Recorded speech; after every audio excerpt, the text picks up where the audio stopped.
네, 잠시 뒤면 이재명 대통령의 고향인 안동에서 한일 정상회담이 열릴 예정입니다. 지난 1월 이 대통령이 다카이치 일본 총리의 고향인 나라현을 찾은 데 이은 답방 성격으로 한일 간의 셔틀 외교가 궤도에 안착했다는 분석이 나옵니다. 네, 또 트럼프 대통령이 돌연 내일로 예정된 이란에 대한 공격을 하지 말라고 지시했다고 밝혔습니다. 전문가와 조금 더 자세한 이야기 나눠보겠습니다. 김열수 한국군사문제연구원 안보전략실장, 봉영식 연세대 국제대학원 개건 교수와 함께하겠습니다. 어서 오십시오. 안녕하십니까? 네, 안녕하세요. 네. 자, 지금 이제 두 정상이 잠시 뒤면은 안동에서 경북 안동에서 정상회담을 갖을 예정입니다. 이번 만남이 이재명 정부 출범 이후에는 이제 벌써 6번째고 지난 1월에도 이제 우리 대통령이 일본을 방문을 했었잖아요. 지금 양국 간의 어떻게 셔틀 외교는 좀 잘 이루어지고 있다 이렇게 봐도 되겠죠? 네, 뭐 1년여 만에 벌써 6번째니까 두세 달 만에 한 번씩 만난 거니까 셔틀 외교가 완전히 정착이 됐다 이렇게 볼 수가 있죠. 네. 사실 이제 이재명 대통령이 당선되고 또 다케이치가 당선됐을 때만 하더라도 한일 간의 미래를 이제 예측하는 것이 굉장히 불안해하는 사람들이 많았습니다. 그랬죠. 예. 특히 이제 이재명 대통령도 그렇게 말씀을 하셨죠. 그러니까 내가 야당 당수일 때에 내가 처신하는 거하고 한 나라를 대표하는 대통령으로서 처신할 때와는 다르다. 그리고 한 나라와 다른 나라 간의 관계에 있어서 어떤 조약이나 MOU나 이거 체결한 거 그거는 그대로 존중해야 되지 이것을 대통령이 바뀌었다고 해서 마음대로 이렇게 바꾸는 게 아니다. 그러니까 이 두 마디가 사실상 한일 관계의 미래를 예측해 볼 수 있었거든요. 네. 다케이치 총리 같은 경우도 굉장히 강성이지 않습니까? 보수 강성인데 저분이 또 총리가 되면은 한일 관계가 어떻게 될까 걱정을 했는데 생각 외로 언술과 행동에서 친한적인 발언들을 많이 하고 그 결과가 지금 6번째 만남으로 이어지지 않았는가라고 생각하고요. 특히 이제 나라현을 방문하고 이번에 이제 안동을 방문하는 것은 이것은 이제 단순히 다케이치 총리의 고향을 방문하고 우리 대통령의 고향을 방문하는 것을 넘어서서 일본과 한국이 공동으로 고민하는 것 중에 하나가 바로 농촌에 또는 지방의 공동화 이런 문제가 예. 있거든요. 노인 문제도 있고 고령화, 예. 고령화 문제도 있고 이런 것들이 있는데 이런 지방들을 감으로써 그 지방들의 어떤 문화 전통, 관광 그런 것들을 활성화할 수 있다는 측면에서 굉장히 의미 있는 그런 만남이 되지 않겠는가라고 생각을 합니다. 예. 자, 지금 보고 계신 화면이 이제 대구 국제공항에 다카이치 총리가 도착을 했던 화면이었고요. 사실 이번이 실무 방문으로 알려져 있습니다. 근데 실무 방문이긴 한데 청와대에서 이제 국빈 방한에 준하는 예우를 하겠다 이렇게 좀 밝혔더라고요.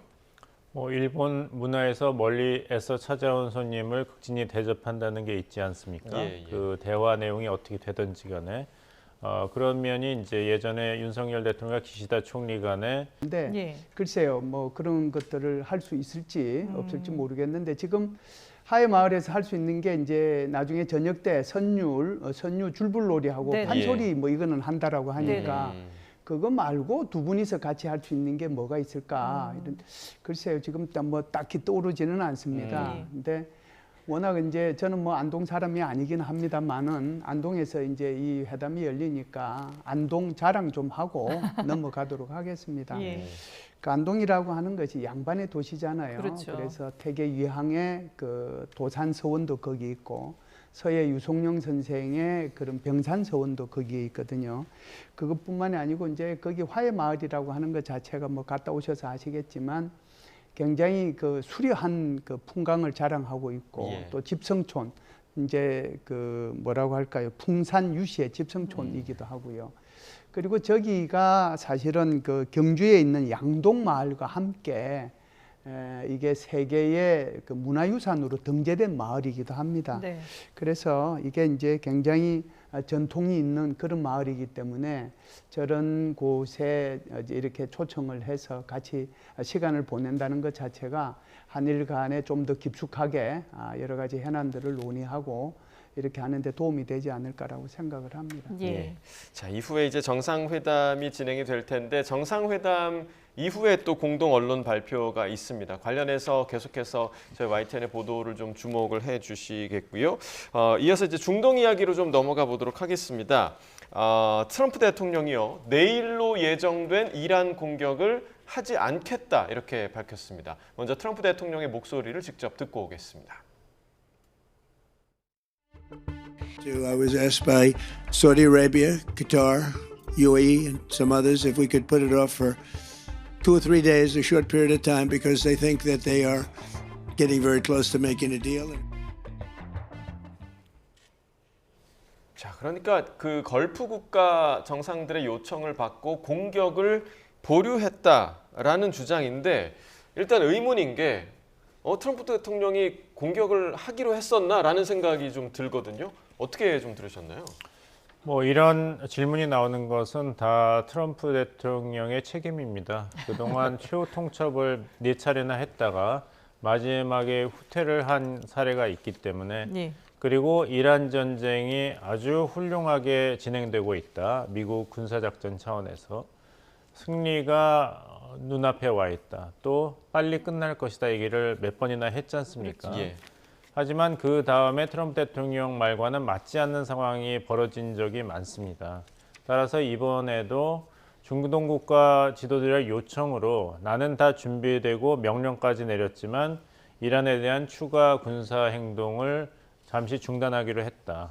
이 말은 이란에게 시간이 얼마 남지 않았고 나의 인내심이 바닥에 다다르고 있으니까 빨리 우리가 요구한 조건을 수용하고 휴전에 합의하라.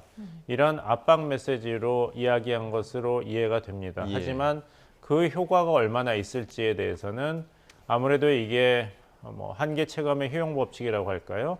많이 들어봤다가 그 다음에 트럼프 대통령이 어떤 식으로 행동을 한지를 본 사례가 쌓였기 때문에 이란 측에서도 이런 것에 대해서 뭐 추가적인 압박이라든지 위협을 느끼는 상태는 아닐 거라고 생각합니다.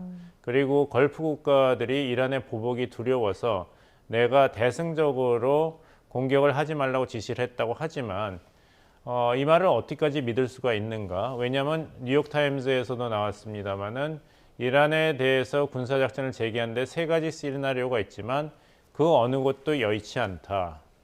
소규모의 정밀 군사작전을 한다면은 전쟁이 끝나지는 않습니다. 뭐 하르그 섬의 원유기지를 잠시 점령할 수는 있지만 그렇다면 그 미군의 특수부대가 이란 보복에 무방비 사태가 있기 때문에 이란 외교장관이 경고했던 것처럼 미국 국민들이 자국의 군인이 군복을 입은 채로 타 죽는 모습을 보게 돼요. 그렇다면 이 반전 여론이 얼마나 더 격화되겠습니까? 그렇다고 대규모 군사작전을 하기에는 지금 병력 파병이 아예 안 돼 있습니다.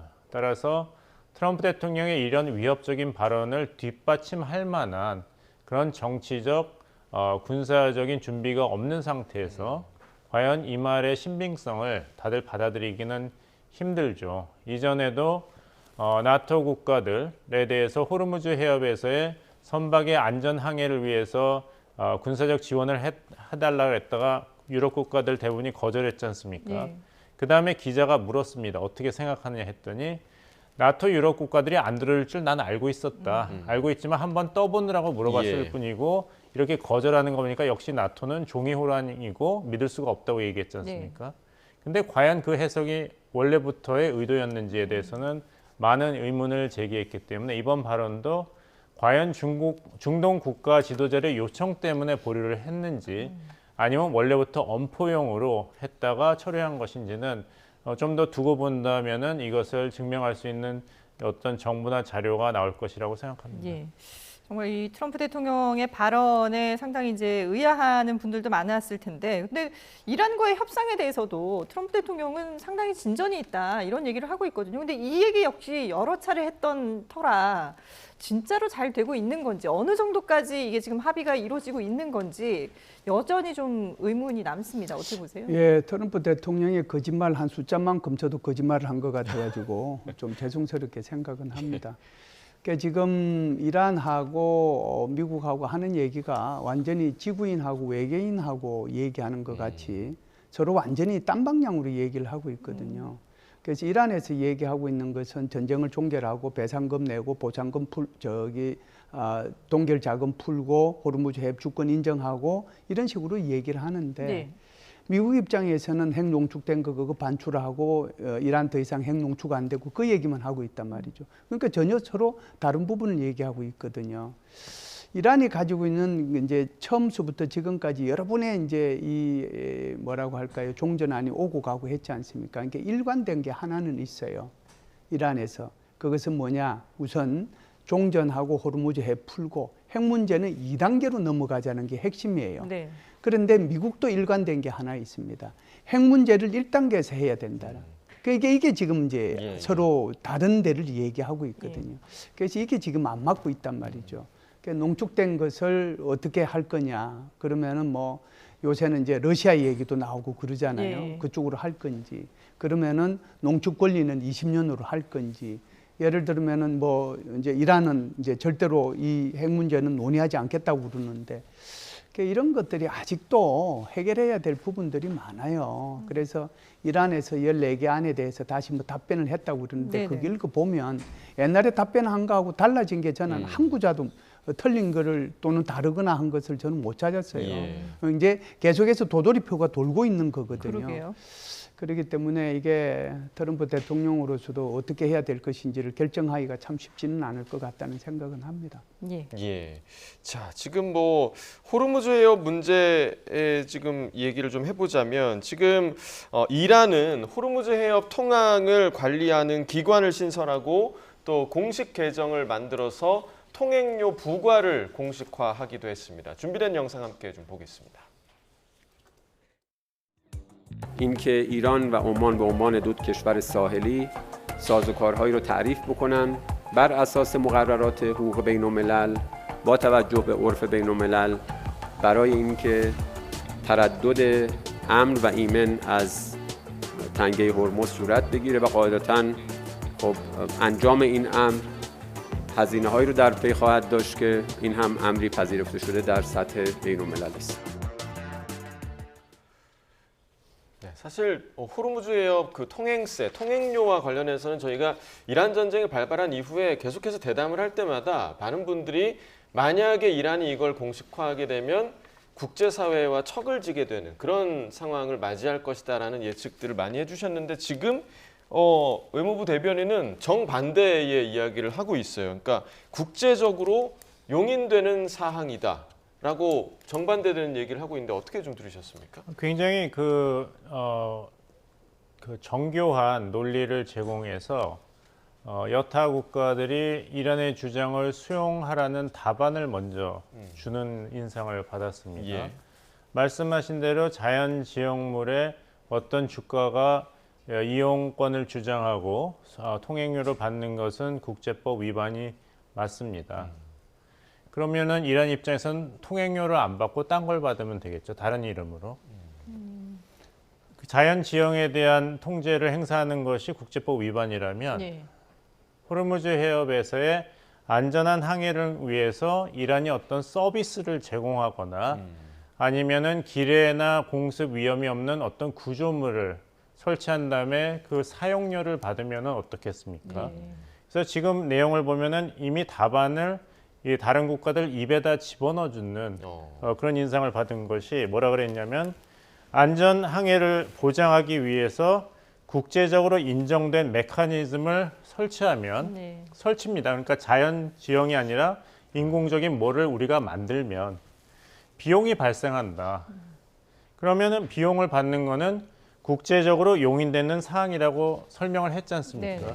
그러니까 호르무즈 해협이라는 자연 지형을 우리가 어떻게 하는 것이 아니라 그 호르무즈 해협에서의 안전 항행이 잘 이루어지지 않으니까 안전 항행을 보장하는 어떤 메커니즘을 우리가 마련하면 그 메커니즘 사용할 때 비용이 발생하는 건 당연하지 않냐. 그리고 그것을 국제적으로 인증한다면 그러니까 사용하고 싶으면 인증을 하라는 것이에요. 한국이든 유럽 국가든. 그러면은 그 비용 발생에 대해서 비용을 이란 측에 주면은 서로 좋지 않은가라는 이런 국제법 위반이 아니다. 국제법 위반이 아니고 할 수 있는 수가 있으니까 선택을 하라는 메시지로 이야기하는 것으로 보입니다. 그러니까 빈틈을 잘 파고들었다라고 뭐 봐야 될 것 같기도 하고요. 통행료가 아니라 사용료입니다. 이런 와중에 지금 이스라엘이 2024년부터 이란하고 인접한 이라크에 비밀 전쟁 기지를 운영했다라고 하거든요. 이거 이제 그 드러나게 된 그 과정도 그렇고요. 이게 다른 나라에 예. 이런 기지를 무단으로 설치하고 사용하는 것이 가능한 일인지 어떻게 보셨어요? 절대로 가능하지 않은 일이죠. 우선 그 지금 이란 호르무즈 해협에 대해서 지금 그거 뭐 잘 파고 들었다고 그러는데 절대로 잘 파고 든 게 아니라는 거 예. 먼저 말씀드리고 네네. 여기에 대해서 답변을 드리겠습니다. 아니 기뢰를 설치해 놓은 것은 자기들이 설치해 놓고 그렇죠. 그걸 피해서 이제 배를 옮겨 줄 테니까 거기에 대해서 안전 이 보험도 들고 거기에서 서비스료를 내라고 말이 안 되는 거죠. 꼼수를 부리죠. 그러니까 이 예. 꼼수 중에 꼼수다는 거 예. 먼저 말씀을 드리고 말도 안 된다라고 하는 거고요. 네. 2024년부터 이제 이라크 영토에 그러니까 서부 사막지대인데요. 서부 사막지대 한가운데 이제 이런 기지를 이제 건설을 한 것으로 이렇게 추정이 됩니다. 네. 그러다 보면은 이제 이스라엘이 이란을 공격할 때 굉장히 단거리로 공격을 할 수 있고 여기서 이제 이 헬기라든지 또는 수송기라든지 이런 것들이 잠시 앉았다가 이렇게 갈 수가 있기 때문에 물량을 또 제공해 주는데 도움이 되는 거거든요.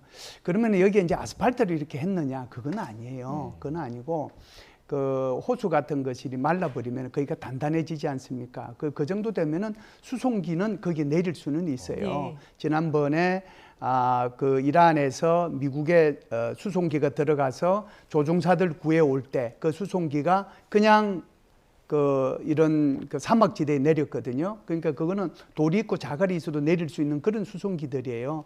그런 수송기들이 내릴 수 있는 그런 곳이단 말이죠. 네네. 그런데 이것을 이제 어느 날 양치기 하는 29살 먹은 사람이 이렇게 가다 보니까 뭐가 이상하거든요. 그래서 그걸 신고를 했는데 신고하고 돌아가는 길에 그 사람은 폭살을 당해서 죽긴 했어요. 그래서 그 뒤로 이제 이게 조사가 이루어졌는데 왜 그러면은 이라크에서 이걸 몰랐느냐 하는 그렇죠. 거잖아요. 그게 제일 의문입니다. 그게 제일 의문이죠. 근데 이게 이제 미국이 계속해서 이제 이 지역으로 왜 이 전투기들이 계속 날아다니냐 하면은 그쪽 지역에 IS, 소위 말해서 테러 집단들이 그곳에서 준동을 하고 있었거든요. 그렇기 때문에 헬기들도 거기 날아다니고 여기에 있는 그 전투기들도 날아다니고 그랬어요. 그때마다 이라크한테 요구한 것이 바로 방공망, 레이더를 끄라고 얘기한 거예요. 그러니까 레이더가 꺼져 있어서 전투기가 날아오거나 헬기가 날아오면은 이게 미국 건지 이스라엘 건지 알 수가 없는 거잖아요. 그렇죠. 그러니까 이스라엘은 이 기회를 이용을 해서 거기에다가 이제 내린 거죠. 그래서 작년도 6월 달에 있었던 12일 작전이 있죠. 그때도 이스라엘은 이 기지를 이용을 했고 이번에 2월 28일부터 있었던 그 이란을 공격할 때도 이 기지를 활용을 했습니다. 그런데 이제 이번에 이게 드러났으니까 이제 이 기지는 더 이상은 사용은 하지는 못하겠죠. 이라크가 그래서 그 전에도 뭔가 이상해가지고 미국한테 얘기를 했어요. 저기가 뭐냐? 그랬을 때 미국이 그거 이라크가 이란이 우리가 쓰는 기지다 이렇게 얘기했으면 되는데 거기에 대해서 아무런 답변도 안 했거든요. 이라크가 미국에 대한 배신감이 굉장히 지금 큰 상황에 처해졌다 이렇게 볼 수가 있죠. 예. 자, 마지막으로 잠시 북한 이야기를 좀 해보겠습니다. 8년 만에 방한한 북한 스포츠 선수단이죠. 내 고향 여자 축구팀이 오늘 공식 기자회견을 가졌는데요. 준비된 영상 함께 보겠습니다. 우리가 여기 온 거는 철저하게 이제 경기를 하려고 왔습니다. 그러니까 우리는 오로지 말하자면 내일 경기와 이제 앞으로 있게 될 이제 경기에만 집중하겠습니다. 그래서 이제 응원단 문제는 우리가 저는 감독으로서 또 우리 팀 선수들이 상관하는 문제는 아닙니다. 사람들은 경기가 중요한 것만큼 우리는 이번 경기에 최선을 다할 것입니다. 임들과 부모 형제들의 믿음과 기대에 받아가기 위해서 우리는 전력을 다할 것입니다. 네, 경기에 집중하겠다. 상당히 좀 경직된 모습을 보였는데 어떻게 좀 바라보셨습니까? 경직된 모습도 있지만 이 한국 땅에 와서 시합을 하는데 주최하는 측에 그 체면을 세워주겠다는 그런 의도도 보입니다. 어떤 모된 발언이나 이제 정치적 발언을 하지 않았으니까요. 예. 하지만 북한의 실상은 지금 헌법을 개정해서 더 이상 통일을 지향하지 않고 두 개의 분리된 주권국가라는 것을 명시했습니다. 따라서 이런 식의 그런 남북 간의 친선 경기 성격의 행사를 정부가 지원하는 것이 북한의 입장을 변화시키거나 아니면 한국 사회에서 특히 젊은 층에서 통일의 염원을 다시 불러일으키는데 얼마나 효과가 있을지는 좀 두고 봐야 될 것이다. 왜냐하면 미국이 지금 이란 전쟁에 발목이 잡혀 있기 때문에 북한 입장에서는 굉장히 유리한 상황이 계속 벌어지고 있습니다. 즉 기다리는 게임을 할 수 있는 여건이 있는데 한국과 서둘러서 그런 남북 대화라든지 경제 협력, 문화 교류를 추진할 거기에 적극적으로 또 긍정적으로 호응할 그런 의사가 과연 있을지 아니면 계속해서 이런 압박 자세를 유지할지 아무래도 후자 쪽이 더 확률이 높기 때문에 이런 행사가 가지는 이제 실효성이 한국 사회의 이런 분위기라든지 아니면 북한의 전략적 입장을 고려해 봤을 때는 그렇게 크게 기대할 수가 없다라고 예상을 합니다. 예, 알겠습니다. 네, 오늘 한일 정상회담 관련 소식부터 이란 문제 그리고 북한 축구단 얘기까지 다양하게 주제를 다뤄봤습니다. 지금까지 김현수 한국군사문제연구원 안보전략실장, 봉영실 연세대 국제대학원 개건 교수와 함께했습니다. 두 분 말씀 잘 들었습니다. 맞습니다.